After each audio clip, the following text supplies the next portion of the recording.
I didn't know that a single tap, just one tiny, stupid tap, could collapse an entire week, a friendship, a crush, and possibly my sanity. But that morning, while half asleep, holding my phone with the grip strength of a soggy noodle, I learned something important. When life wants to humble you, it doesn't even need drama. It just needs autocorrect and bad timing. I wish I could say the day started normally, but no. I woke to the screech of my alarm, the one I'd set with optimism at 6 a.m. for the purpose of becoming a morning person. I was absolutely not a morning person. My thumb flopped across the screen like a drunk seal trying to slap a fish. I turned the alarm off and saw a text from my best friend, Kayla. Kay, don't forget to tell me everything after the meeting today. The meeting. The single most important meeting since I joined Bright Path Marketing 2 years ago, pitching the rebranding concept to our boss, the notoriously strict, brutally honest, perfection-hunting demon in heels, Miss Veronica Hale. For some reason, the entire team had let me take the lead on presenting. I still didn't know if they trusted me or if they were throwing me into the flames to appease the corporate gods.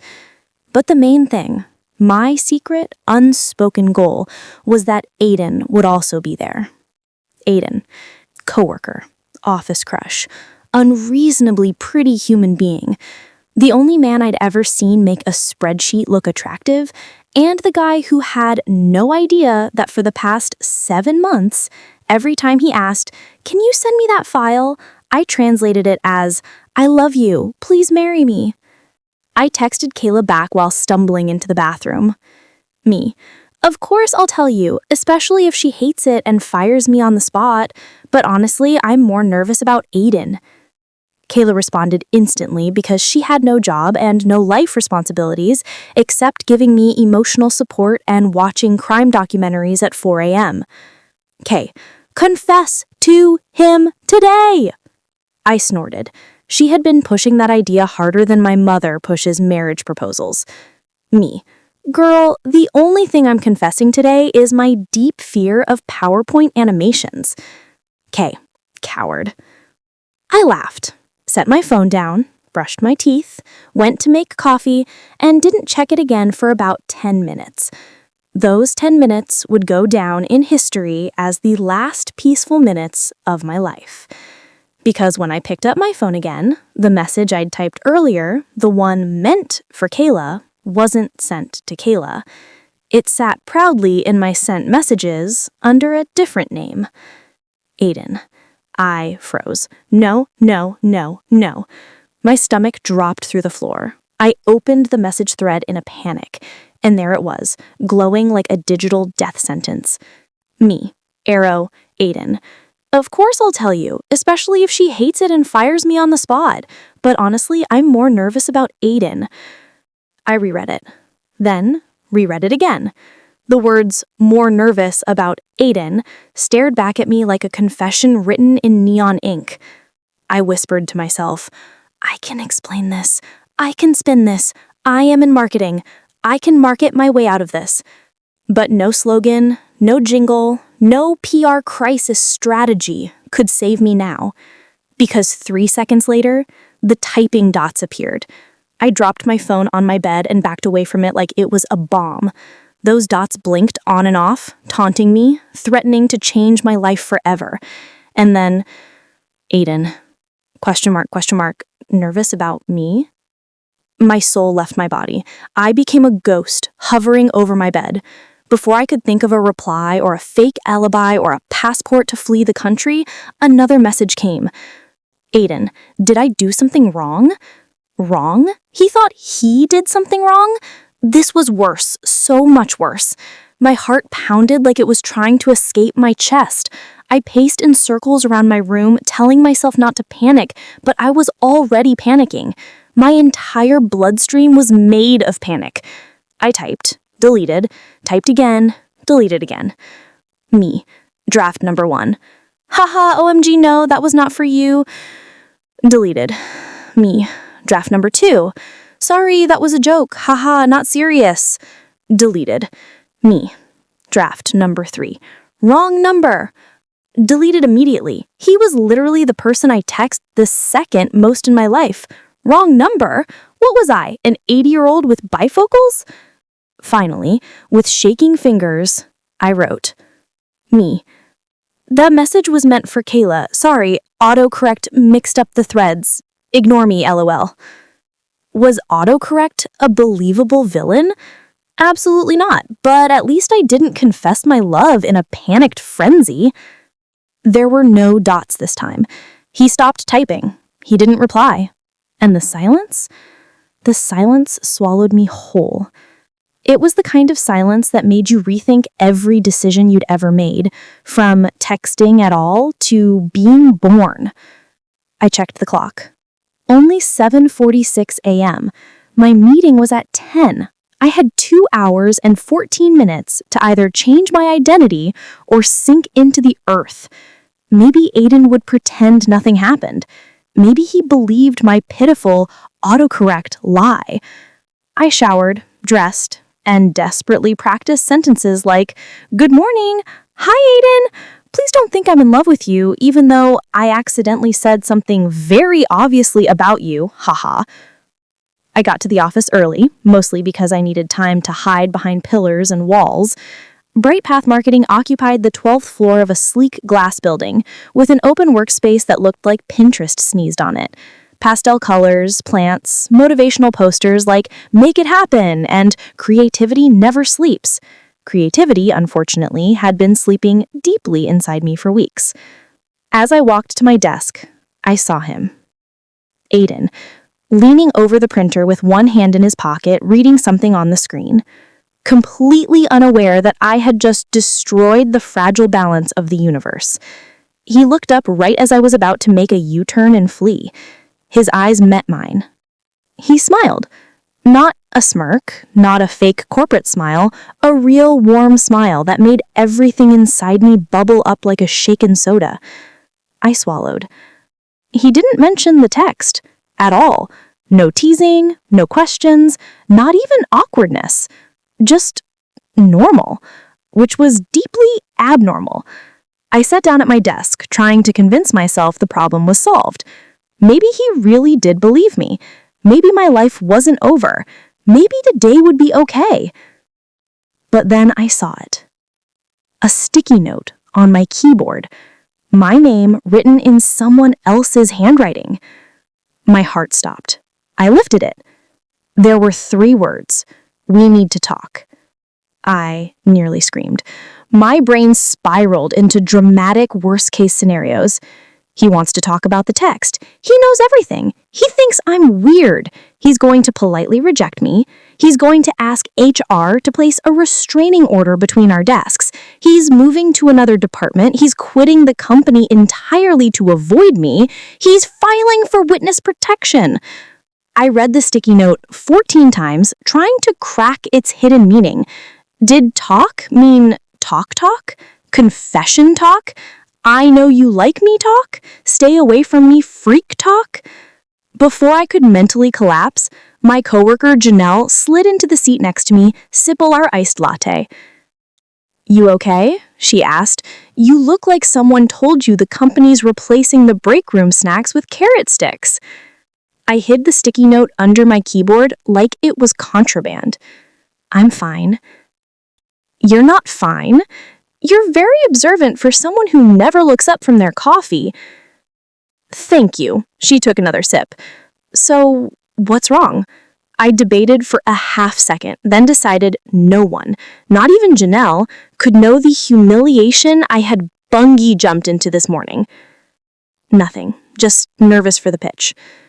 Before she could interrogate further, Veronica strode into the office like a CEO villain in a movie, heels clicking, blazer sharp enough to stab someone, and holding her tablet like it was a weapon. Conference room in 10, and someone bring an HDMI cable or I will spontaneously combust. Then she disappeared into her office. I exhaled shakily. 10 minutes later, the whole team gathered. I avoided Aiden's eyes like they were Medusas. I sat across from him at the table, pretending to organize my papers, while he watched me with an expression I couldn't read. The meeting started. I stood at the front, palms sweating like an athlete who'd never trained. Good morning, everyone. Today I'll be presenting our campaign concept for... But halfway through my introduction, Veronica raised her eyebrow. Mia, are you all right? You look distressed. No, I'm fine. Totally fine. Emotionally stable, mentally okay, physically alive. My coworkers stared. Aiden coughed into his fist to hide a smile. Great. Beautiful. Exactly what I needed. My crush watching me crumble in real time. I continued the pitch, and shockingly, it went well. Despite my trembling hands and slightly chaotic energy, everyone nodded along. The visuals were strong, the tagline was good. Even Veronica cracked a tiny approving smile, which was basically a standing... By lunchtime, I had checked the time so many times that my smartwatch buzzed and politely suggested mindfulness exercises to reduce obsessive behaviors. That was rich coming from a device that constantly reminded me to stand up like an overbearing gym coach. I pushed the tray forward in the break room, but I couldn't eat. Not a single thing. Not the fries, not the salad, not the sad little slice of pizza that looked like it needed emotional support. My stomach was too busy performing Olympic-level gymnastics. Across from me, Kayla was eating an entire burger like she had no idea she was the cause of my downfall. She was visiting my office building because she just happened to be nearby, which I knew was code for, tell me everything or I'll camp outside your door. You what? She suddenly shouted, choking slightly on a fry. I slapped a hand over her mouth before the entire break room could hear. Stop yelling! She pulled my hand away, eyes wide with thrill and chaos. Mia, you sent an emotional, borderline confessional text to your crush. This is the Super Bowl of drama. I have to yell. I didn't confess anything. You said you were nervous about him. Yeah, nervous because he's intimidating. Professionally. He's like good at his job. It's normal.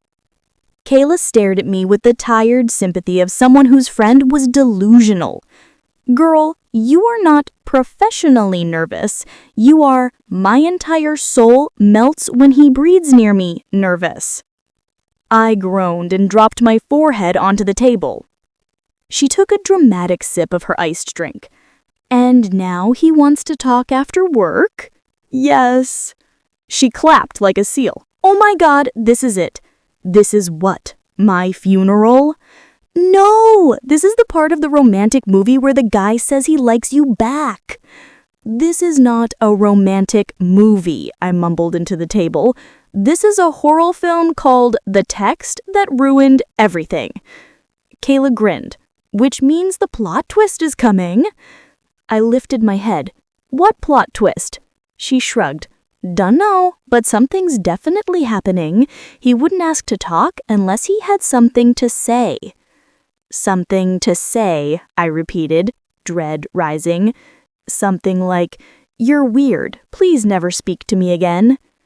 She rolled her eyes. Do you even hear yourself? Aiden likes you. I froze. He does not. Yes he does. That man stares at you like you're the last cookie in the jar. That's not... He's just looking. Looking, staring, yearning, same thing. I took a deep breath. You're making this worse. Good. I want you mentally prepared for the possibility that you might actually get the guy. I threw a napkin at her. She caught it midair. Also, she added casually, your makeup looks nice today. I blinked. Thanks. You're welcome, because you're gonna need it. Right then, Janelle strutted into the break room with the energy of someone who lived for drama. She spotted me instantly and slid into the seat beside me, narrowly missing knocking over my drink. Okay, she said. How mad on a scale of 1 to 10 are you about the sticky note situation? 20? She nodded. Fair. Kayla leaned forward eagerly. "Oh, tell me everything. I heard Aiden wants to talk to her later. Tell me he's confessing his love. Tell me they're going to kiss in the parking garage." Janelle gasped. "The garage? Such good acoustics!" I dropped my face into my hands. "I hate both of you." "No, you love us, and you will love us more when you're in your cute little relationship." "I'm not—" But before I could finish, someone cleared their throat behind us. We all turned. Aiden, holding his lunch tray, staring at us with a slightly amused, slightly confused expression. I almost died on the spot. Kayla's eyebrows shot up so fast they nearly flew off her face. Janelle elbowed me under the table so hard I almost swallowed my tongue. Aiden hesitated. "Is it okay if I join you?" Kayla kicked me to respond. I choked out, "Yes, sit, please, if you want." Smooth. Very smooth. "Excellent PR strategy, Mia." He slid into the seat next to me. My heartbeat went into instant freefall. He looked at me with that soft, unreadable expression again. "You feeling all right? You seemed stressed this morning." Kayla mouthed me across the table. "Tell him you're in love with him." I glared at her so intensely my eyeballs almost fell out. "I'm fine," I said out loud. "Just thinking." He nodded slowly. "About earlier?" I made a small, wounded sound. "Can we talk about it later? Privately?" That seemed to surprise him. In a good way. His lips lifted slightly. "Yeah, we can do that." Kayla grinned into her drink. Janelle looked like she had discovered a new religion.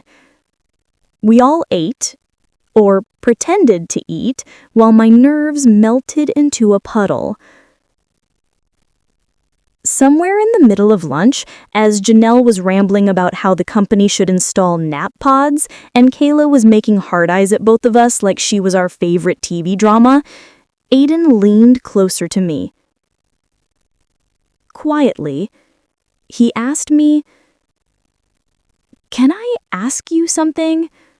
My breath hitched. "Sure." "When you said you were nervous about me, what did you mean?" I nearly swallowed my tongue again. Kayla and Janelle froze like robots powering down. I stared at my fork.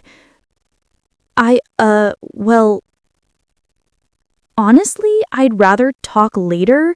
It's embarrassing." He looked at me with so much patience and gentleness that it made my chest hurt. "Okay. Later." And then he smiled at me. A small smile, but real. Kayla silently squealed into her hands. Janelle mouthed, "He's smitten." I wanted to crawl under the table and live there forever. After work, I stood outside the building, hugging my tote bag and battling internal turbulence. People streamed out of the glass doors, chatting, laughing, heading home. But I stood there, rooted to the sidewalk like a malfunctioning statue. At exactly 5:12 p.m., Aiden stepped outside. He saw me immediately. His expression softened. "Ready?" No, absolutely not. I was not ready for anything except fainting. But I nodded. "Yeah." "Walk with me?" We started down the sidewalk. It was warm, golden hour sunlight glowing off the buildings, the kind of lighting that made everything look cinematic and painfully romantic. Aiden put his hands in his pockets. So? So, you said earlier, it wasn't meant for me. His voice was careful, but it felt specific. My heart stuttered. Because you said my name in a way that didn't sound accidental. I stopped walking. He paused beside me. I swallowed hard. Aiden, I promise, I didn't mean to send that to you. I know. But you still said it. Which means you were thinking it. I pressed my forehead to my hand. Yes, but not like that. What do you mean? I took a shaky breath. It wasn't a confession. He looked at me steadily. Then what was it? I'm nervous around you. His eyebrows lifted slightly. Why? This was it. I could lie again, tell him I was nervous because he was a perfectionist or because he did great work and I wanted to impress him professionally. But something in his eyes made me stop. He didn't look irritated. He didn't look uncomfortable. He looked hopeful. So painfully hopeful that it broke open something in me. I exhaled. Because I like you. A lot. And I've never known how to act normal around. I stared at the message on my phone, the words glowing like a threat carved into glass. I know your secret. My hands shook. Veronica watched me closely, no softness in her gaze, only sharp suspicion wrapped in professionalism. Mia, this is serious. Corporate espionage is a federal offense. I need to know everything you did this morning. My mouth went dry. I didn't do anything, I swear. I logged in, checked emails, reviewed the slides, and that's it. She narrowed her eyes. Did anyone use your computer? No. Did you leave it unattended? No, well, only for like a minute, but the screen locks automatically. Unless someone knew your passcode. I froze. My passcode. I had changed it last week. Literally no one knew it. Except someone might have seen me type it. Suddenly, my heartbeat roared in my ears. Veronica began pacing. Here's what we know. Someone accessed your files, someone exported the entire pitch deck, someone emailed it externally at 8:13 a.m., and they used your account. 8:13 a.m. I tried to remember what I was doing at that time. Getting coffee, sitting at my desk, panic texting Kayla, freaking out over Aiden's message. I wasn't even paying attention to my screen. A horrible thought hit me. What about remote access? I asked, swallowing. Could my account have been hacked? She hesitated, not skepticism, but concern. Possibly. But if that's the case, the timing still points directly to you. I bristled. You think I sent our biggest campaign to a competitor on purpose? No, she said softly. I don't, but the board will, and I need proof before I defend you.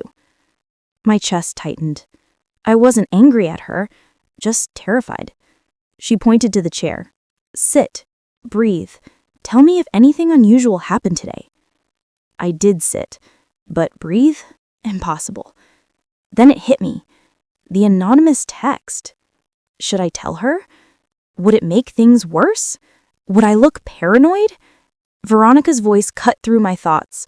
Start from the moment you woke up. I opened my mouth, then my phone buzzed again. A second message. Stop digging. My blood turned to ice. Veronica noticed my expression darken. What is it? I showed her the messages with trembling hands. She read them, face going still, emotionless, CEO mode. This changes things, she murmured. What do we do? I whispered. We find out whose number this is." She lifted her office phone and dialed IT. "Tom, I need an urgent trace on a number, now." While she spoke, I stared numbly at the messages. Someone knew something. Someone was watching. Someone wanted me to panic. And they were succeeding. When Veronica finished, she slipped her phone into her blazer pocket and fixed her cold, decisive eyes on me. "We'll get answers," she said. "No one threatens my employees." A wave of gratitude washed through me. Then fear replaced it just as quickly. "Do you think it's connected? The text? And the stolen files?" "I think," she said quietly, "that someone wants to frame you, and they're doing a damn good job." Her words hit me like a punch. Frame me. Frame me. Frame me. The room felt smaller. My lungs felt tight. Veronica placed a firm hand on my shoulder. "Go home. Don't speak to anyone about this other than me or IT, and text me the moment you get another message." I nodded shakily and stood. "And Mia," she added, "yeah, I don't believe you did this, so don't fall apart on me yet." Something in her voice, tired but fierce, held me together as I walked out of the office. But the second I stepped into the elevator alone, everything crumbled. My hands shook uncontrollably, my heartbeat thundered, my thoughts spiraled. The elevator doors opened and Aiden was right there, waiting in the lobby. His face brightened when he saw me. "Hey!" Then he saw my expression. His smile dropped instantly. "Mia, what happened?" I opened my mouth, but tears came first. He rushed forward and grabbed my shoulders gently. Hey, look at me. What's wrong?" I wiped my face clumsily, humiliated. Something happened with work. Something really bad." "Bad how?" I shook my head. "I can't tell you." "Why?" "I'm not supposed to talk about it." He hesitated, studying my expression, then stepped closer. "Can you tell me if you're okay?" I swallowed hard. "I don't know." His expression softened with something like protectiveness. "Do you want me to walk you home?" Normally, the idea of him walking me home would have sent me into a week-long dream date. But right now, every nerve in my body crawled with fear. "I don't know if you should," I whispered. "Veronica said, things are complicated." He frowned. "Mia, whatever's happening, you don't have to deal with it alone." "That's just the thing," I said quietly. "It feels like I am alone." Aiden cupped my face gently with both hands. "You're not." A sob escaped me. I leaned into him just for a moment, just long enough to feel warmth instead of fear. He wrapped his arms around me like he'd been waiting to do it for months. "You're okay," he whispered. "I've got you." My heart twisted. If life were fair, this moment would be all I had to worry about. But the world around me felt unstable, shaking, like the ground beneath us wanted to crack open. After a long pause, I pulled away. "I should go home." Aiden nodded slowly. "Okay, but I'm walking you." "But..." No arguments. I exhaled. "Okay." We started toward the exit. For a second, it almost felt normal again. Until we hit the sidewalk. Until traffic roared around us. Until a car, dark, tinted windows, slowly rolled past us. I wouldn't have noticed, except the passenger window lowered just enough for a phone to poke out. A camera, pointed at me. Aiden saw it too. "What the?" The car sped away. My blood froze. That wasn't normal. That wasn't random. Someone was watching me. Someone was following me. Someone wanted proof of something. "What the hell was that?" Aiden asked, turning to me sharply. I don't know, I swear. Has this happened before?" "No." "Did someone threaten you?" I hesitated, then reluctantly nodded. His eyes widened. "Mia, tell me." I can't, Aiden. Not right now. I don't know who to trust. The words slipped out before I could stop them. He flinched, just barely, like the words stung him more than I intended. I trust you, he said quietly. That's not the problem. The problem is someone else doesn't want me trusting anyone. We walked in silence for a moment. Then he said, Come to my place. What? Not in a weird way, just, you shouldn't be alone tonight. My heart hammered. I can't. I should go home, and I don't want to drag you into this. Mia, he said gently, I'm already in this, whether you want me to be or not. I closed my eyes. He meant it. He wasn't running away. If anything, he was stepping closer. But fear still knotted my stomach. I need to check my laptop, I muttered. Maybe I can see if anything else was accessed. Maybe I can figure out what they were looking for. I'll come with you. No, I'm not asking. I opened my eyes, met his, and felt something unshakable there. Determination, care, something deeper than just an office crush. Okay, I whispered. My apartment was small but cozy. String lights, plants, soft blankets, the works. Aiden stepped in, looking around like he was piecing together parts of my personality. It's cute. Thanks. I set down my bag. Sorry for the mess. There's no mess. There's emotional mess. He laughed softly. That one I can see. I sat on the couch and opened my laptop. Aiden sat beside me, close but not too close, just enough to feel like a shield. My laptop booted up. Everything looked normal.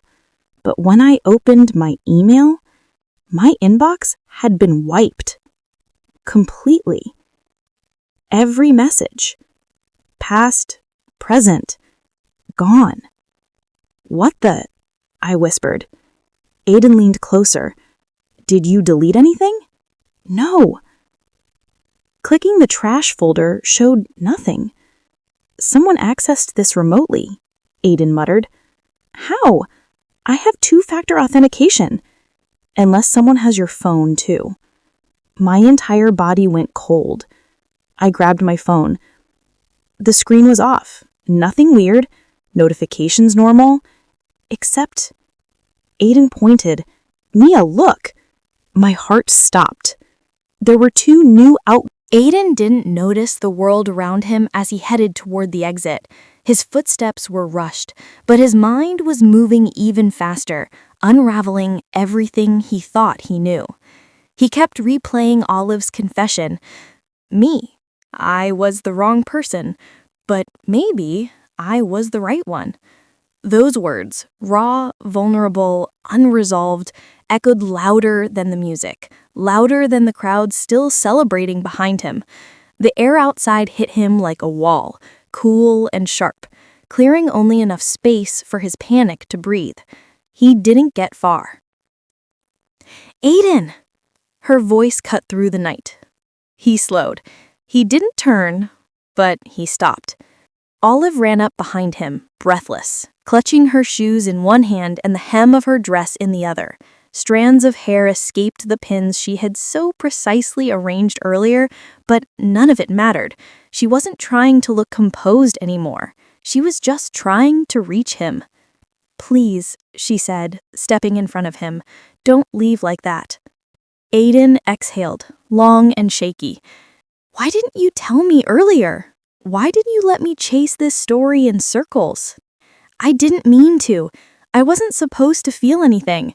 You were my friend. And then that stupid text, your stupid text? My text? Olive, you're the one who replied. Because you sent it to me, she shot back. Then softer added, and I couldn't stop imagining what it would feel like if it were true. Aiden's expression fractured. She looked up at him, eyes glossy. It wasn't a joke to me. It wasn't meaningless. I just didn't know what to do with it. He didn't respond. His silence pushed her to keep going. She said, That night, I panicked. I thought if I told you the truth, that it wasn't Chloe who replied, you'd feel embarrassed or you'd think I'd invaded something private. And then I didn't know if you wanted it to be her so badly that hearing it was me would ruin everything. Aiden bit the inside of his cheek. Olive swallowed. So I said nothing. And every day after that, it felt harder to undo. He ran a hand through his hair. You could have trusted me. You should have trusted me. I know. Her voice cracked. But I was terrified of losing you either way. Aiden looked up at the sky. Deep navy, sprinkled with stars blurred by city haze, then back at her. I was never going to leave. Even now, I'm trying not to. Olive stepped closer. So don't. But his eyes softened with something more complex. Olive, that message wasn't meant for you. She flinched. He continued. It was messy and confusing, and yes, I was an idiot pressing send too fast.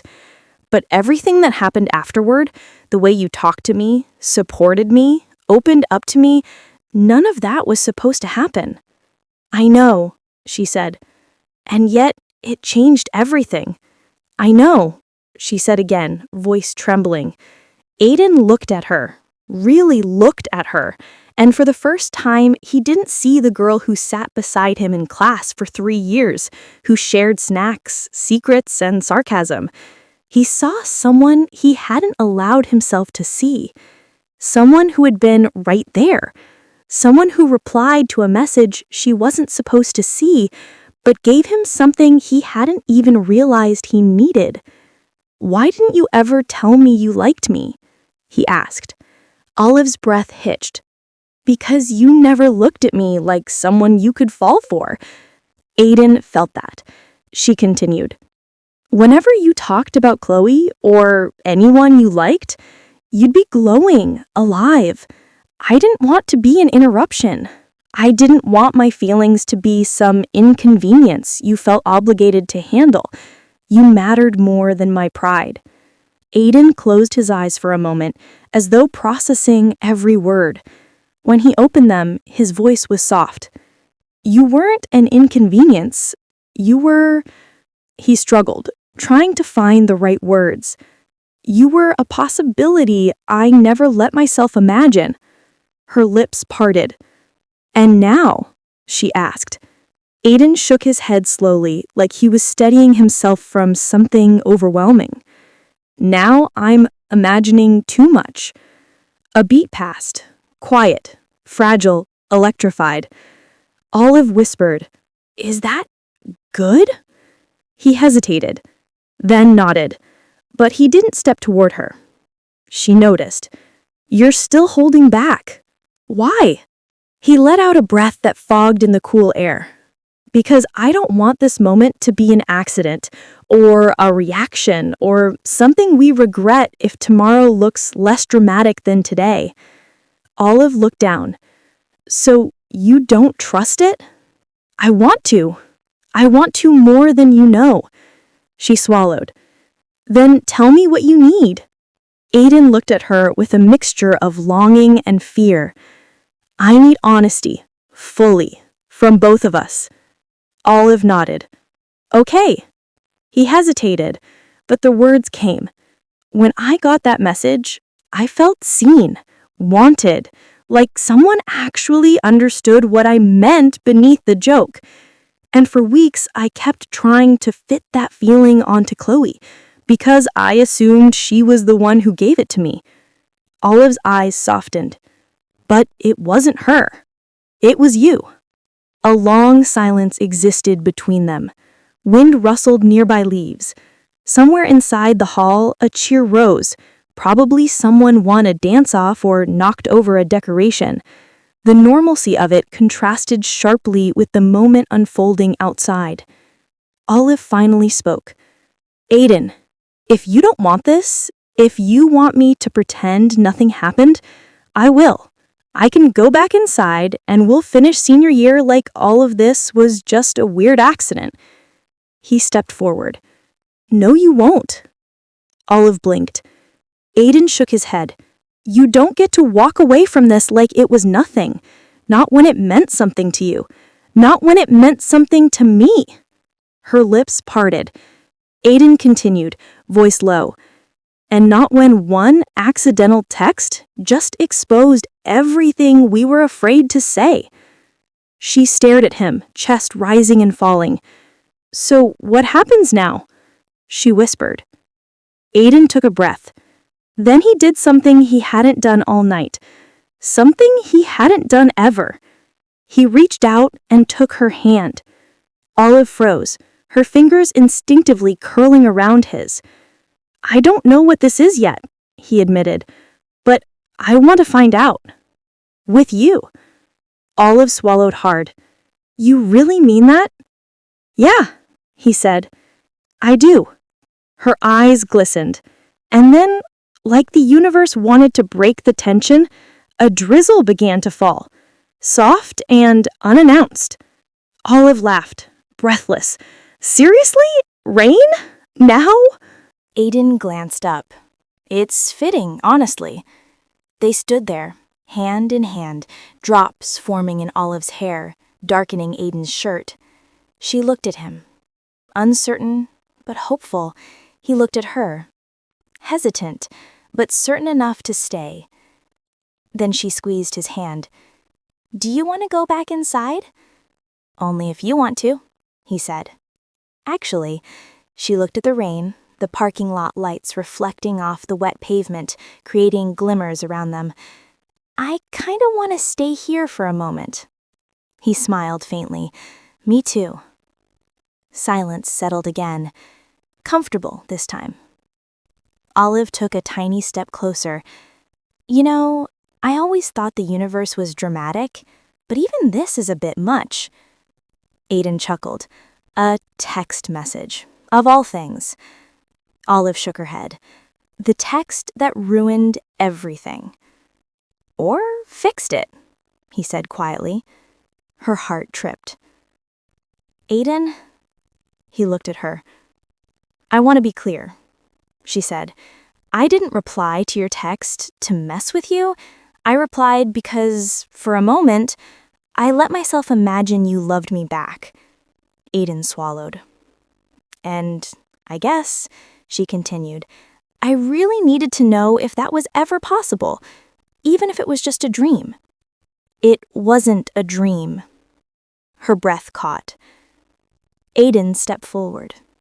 Barely a few inches, close enough that she could feel the faint warmth of him through the rain-chilled air. I didn't see you before, he admitted. Not like this.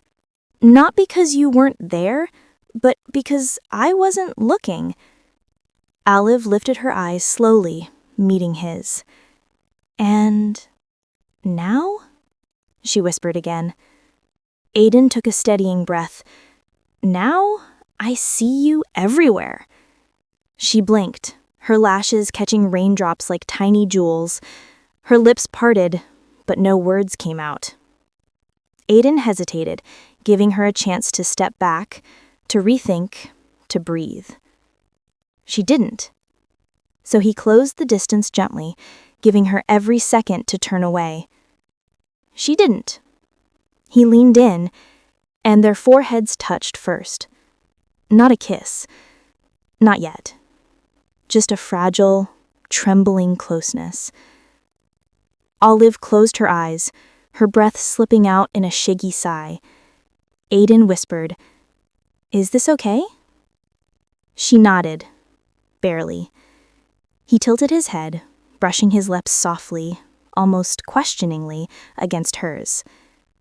And Olive kissed him back. It was delicate at first, almost scared, then softened, deepened, settled into something warm and certain. When they finally pulled back, Olive laughed under her breath. You know what's crazy? She asked. What? This, she motioned between them, was an accident. Aiden shook his head. No, the text was an accident. But this, he gave her hand a gentle squeeze, this feels intentional. Olive smiled, a real one this time, bright and unguarded. Aiden looked at her, rain-speckled, glowing under the parking lot lights, and felt something he hadn't felt in weeks. Peace. Then Olive's expression shifted playfully. So, technically, I didn't ruin everything. Aiden laughed. You absolutely did. Olive gasped. Hey! In the best way. She rolled her eyes dramatically. Oh, smooth recovery. Very smooth. He grinned. She leaned into him, resting her head briefly on his shoulder. Aiden? Yeah? You know we're going to have the most complicated story to explain to our future kids, right? Aiden froze. Kids? Olive burst into laughter, smacking his arm lightly. Relax. I'm kidding. Aiden exhaled loudly. I nearly gave me a heart attack. Good, she said, smugly. Another moment of laughter, another grounding pause. Then Aiden said, Let's go home. Olive nodded. Only if you promise one thing. What's that? No more sending chaotic, vulnerable messages to people with similar names. He winced. Yeah, fair. Olive pointed at him. Or, at the very least, double check. Deal. They began walking together toward the car park, hands still linked. Rain continued falling softly around them, but neither seemed to mind. The next morning, Olive woke to a message. Her heart jumped before she even checked it. From Aiden. Time 08:03 a.m. Good morning. Just making sure I'm texting the right person this time. Also, last night wasn't an accident. Olive smiled so hard her cheeks hurt. She typed back, I know, and neither is this. She stared at it for a moment, then hit send. Accidentally? Not even close. The end.